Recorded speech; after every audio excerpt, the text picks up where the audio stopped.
It all began with a spinning, squeaky desk chair and an array of Barbie dolls and teddy bears. If an item possessed hair, I needed to touch it, style it, create something with my own hands with it. Remember that word, create. Playing hairstylist in my childhood sanctuary, Hair Blair, allowed me to experience the smallest bit of my ever-growing excitement I would one day get to experience. Fast forward 20-some years, and I'm now living out my childhood dream. From shapes and colors to listening and hugging, this thing I call my job is anything but that. Each person I touch in a day is a calculated construction. My mind starts ticking as soon as the consultation begins.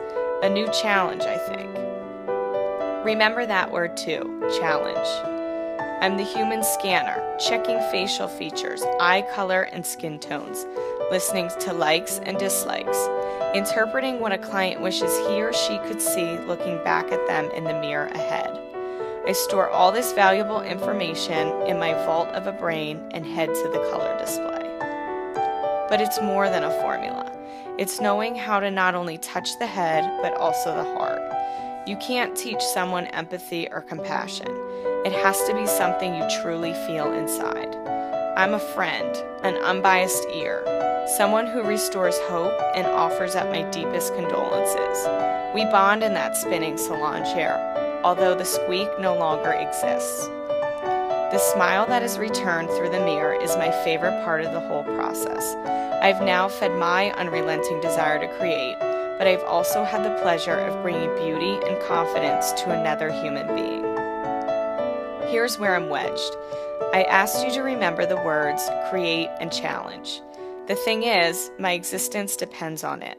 I've been put on this earth to make, to cut, paint, braid, comb, part, layer. Without these things in my life, I would be dry and dull. This presentation was a personal challenge filled with doubt and fear. Without challenge, there can be no change.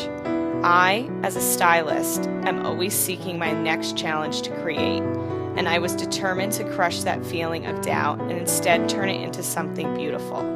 A creation that showed me to push my personal boundaries, to step out from behind the chair. I dream of expanding that desire to create and challenge myself with the highly revered training of Vidal Sassoon as my strongest tool.